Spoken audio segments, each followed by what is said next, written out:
Hi, my name is Angel. Welcome back to my channel. First of all, let me say I can't believe it's already 2025. Like, it feels so crazy that we are already in a new year, which I know is something that people say every year, but it really does feel just crazy. So today I wanted to take some time to reflect on my 2024 reading year and go through all of my reading stats with you guys. So without further ado, let's go ahead and get started. I have my handy dandy notebook and my handy dandy fluffy pen here. In the year of 2024, I read 240 books, which I will put up on the screen somehow, some way. They are all organized by color. My best reading month was in October, where I read 27 books, seconded by March and April, where I read 25 books each in those months.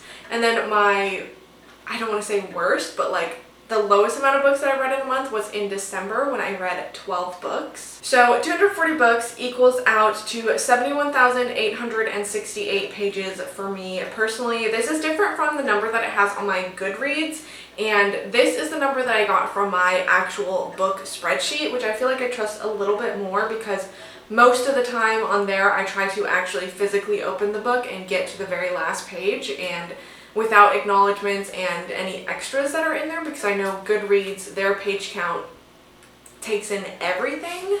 So I feel like this one's a little bit more accurate. The most pages that I read in a month was in April, where I read 7,915 pages, followed by July with 7,455, and then in third place is October, which 6,964 pages. So that's interesting. I read the most books in October, but not the most pages because I was reading a lot of shorter books. And then the lowest amount of pages obviously is December. I read 12 books and that was 3,831 pages. So if we take this and average it out, it comes to about 197 pages per day, which I just think is really interesting.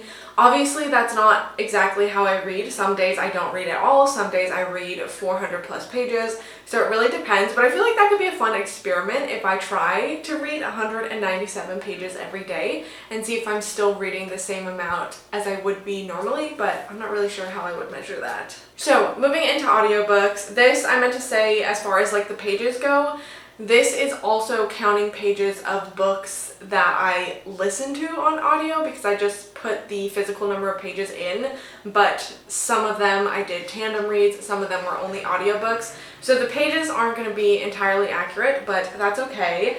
This is crazy to me. 2024 was like the first year that I really did the whole audiobook thing. It was never anything that I really did before. I feel like anytime I like tried out audiobooks like before 2024, I always felt like I had a hard time concentrating and I just didn't know if it was going to be for me, but that was one of my goals for the new year in 2024 was to try some more audiobooks. I definitely accomplished that goal because I listened to 276 hours and 59 minutes, so about 277 hours of audiobooks that I consumed in 2024. And all of the hours I have already adjusted with the actual listening speed, so this is actually how many hours I really did listen for. So if you want to do the math, I was curious, but it came out to 11 and a half days straight of audiobooks. My highest month for audiobook listening was April, where I listened for 47 hours and 20 minutes, and then my lowest was in September,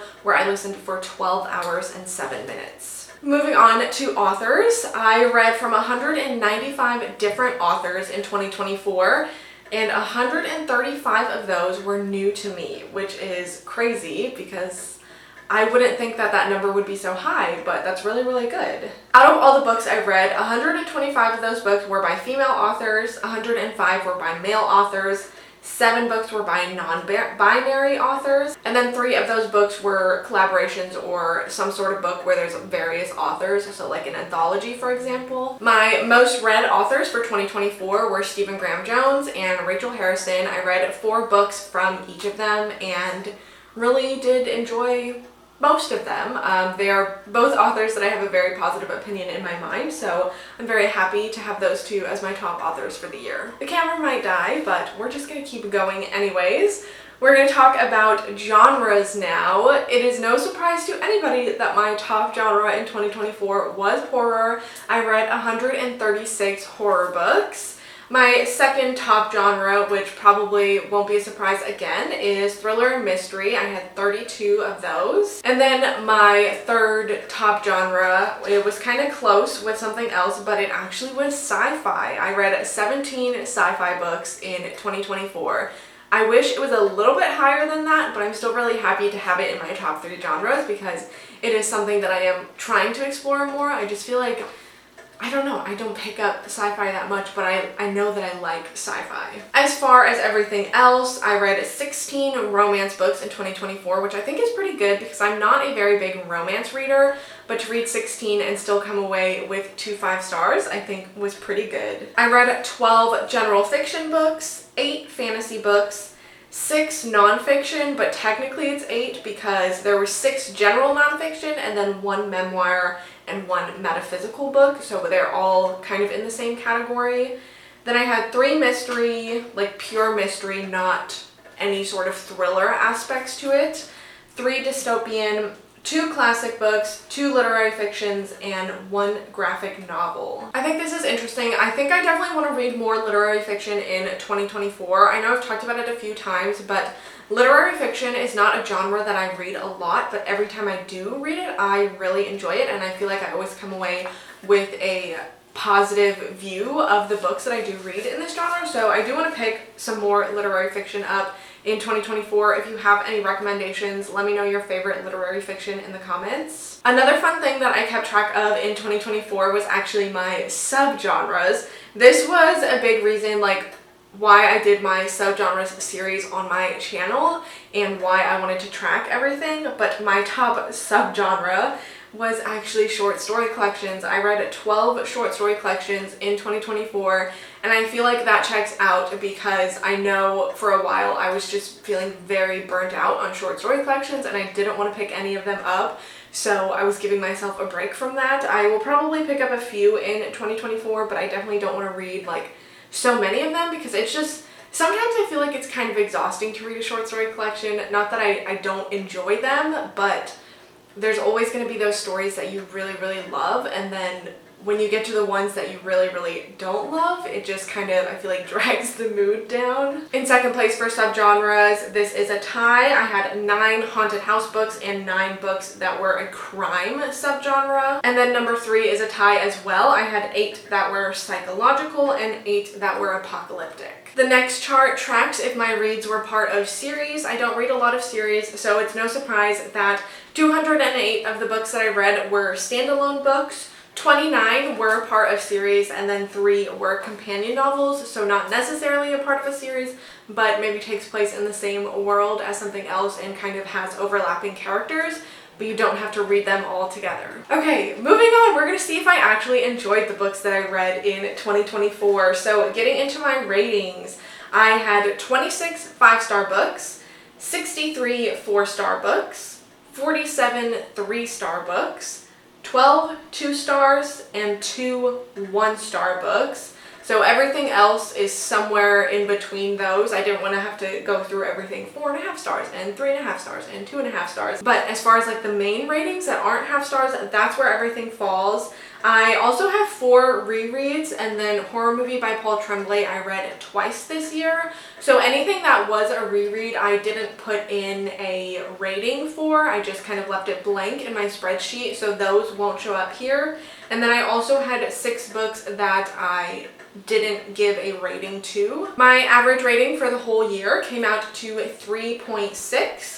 My best month for this was in October, where my average rating was 3.9, and then right after that in November my average rating was 3.3, which was the lowest for each of the months. Okay, let's talk about the books themselves. Most of the books that I read fell between the length of about 300 to 400 or so pages.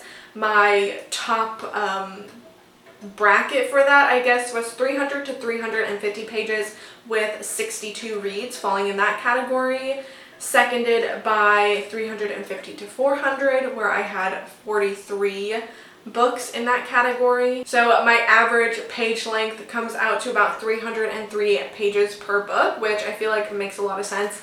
Checks out, definitely feels like the truth. I did read some short books. I had 10 books that were under 100 pages, and then I also read some longer books. I had 8 books that were over 500 pages.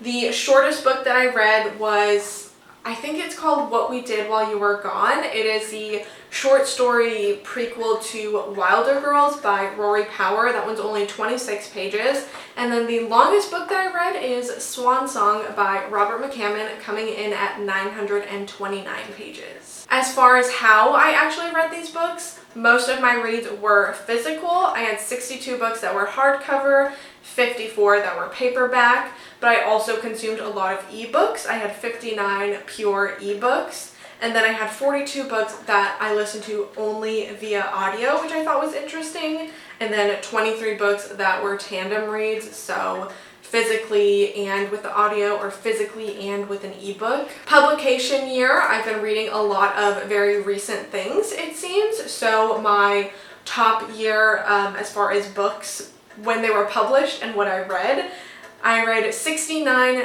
new releases. So 2024 releases, I read 69 in the year of 2024, followed by 2023, which was 47, and of course followed by 2022, which I read 20 books from. But there are a whole lot of random years, some 70s, 80s, 90s, early 2000s.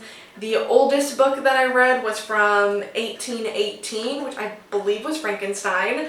And then I also did read one book that publishes in 2025, the Eric LaRocca At Dark I Become Loathsome, I think is what it's called, which publishes in January. To look at where I got these books from, once again, if you've watched my channel or you follow my reading journey at all, this will be no surprise. 63% of the books that I read come from the library, which equaled out to 152 this year. And then from Kindle Unlimited and NetGalley, both were 16 each. And then there were also a lot of random things, books that I bought new, books that I bought used, things that were gifted to me, audiobooks that I got on Spotify, also a couple of Book of the Month and Aardvark ones, although I'm not subscribed to either service anymore. And then I also did one book on Audible and had one book that I borrowed from my boyfriend. So that's cool and all, 240 books, right? But how many of those books were actually on my TBR before I read them? Well, good thing I was tracking that. 102 of the books that I read came from my Goodreads Want to Read, which I still do count as my TBR because I don't buy a lot of books. I don't want to have a 300 plus book physical TBR, so my Goodreads is also my TBR. But I also read 30 books that I did have on my physical TBR, which is really cool. And then 8 books were technically like my Kindle TBR, which in my head is like separate from my Goodreads, because there's a lot of times where I'll add a book to my Kindle library from Kindle Unlimited, or if it's cheap or whatever, and it's not on my Goodreads, but it's still on my TBR. It's just not something that you can really see unless you go on the Kindle. So we know that most of the books that I read come from the library. This says that I logged checking out 177 library books, and out of that 177, I checked that I read 156, which equaled to 88%. Now I'm realizing that there is a difference between this says 156, but on my actual chart where it says where I got everything, it's at 152 for the library. And I think that could be due to sometimes I'll check a book out from the library, but then end up reading it a different way. So if I check out a physical book and then I end up listening to it on Spotify, when I log it in my spreadsheet, I would click that I listened to it on Spotify, but it's still a library book that I checked out and did read. So that's why there might be a little bit of a difference there. Kind of confusing. It's not really that important. I had 17 books that I DNF'd, which I did make a video about all of these. I will link it in the description if you're curious on hearing everything that I DNF'd in 2024. As far as my personal TBR for the year, I chose 20 books that I wanted to read in 2024, and I read all but 2, which I feel like was really good. So the first one I didn't read was Annihilation by Jeff Vandermeer, which I gave up on like halfway through the year because I have this thing, I don't know why. Like, I feel like this is just one of those books that I feel like I need to buy before I read it because I feel like I'm really gonna love it. And I was like, okay, cool, I'll do that. I'll get the little box set because it's not that expensive. And then they came out with the anniversary covers, which I think are freaking gorgeous. So now I want one of those. So I gave up on my idea of reading that in 2024. The other book that I didn't read off of this list was Wolfsong by TJ Klune, which I will hopefully be getting to soon because my boyfriend very kindly gifted it to me for my birthday. So I do have it. Physically, I feel like there was so much going on at the end of the year for me. I had a trip that I went on. December was a really slow reading month, and I also had videos that I was reading for in December, so I just unfortunately didn't have time to get to this one because it is a little bit longer, but hopefully in the month of January I'll be able to pick it up and check it off just a little bit late. So that was pretty much everything. That is all of my stats for the year. If you are curious to learn my worst books, I did make a video about that, which I'll link down below, as well as my top 10 list. I will link down below as well if you're curious about the things I really loved or the things that I didn't really love at all. With all of that being said, thank you so much for watching. If you've made it this far, I want you to leave a comment down below and let me know how many books you read in 2024. And hopefully I will see you guys next time.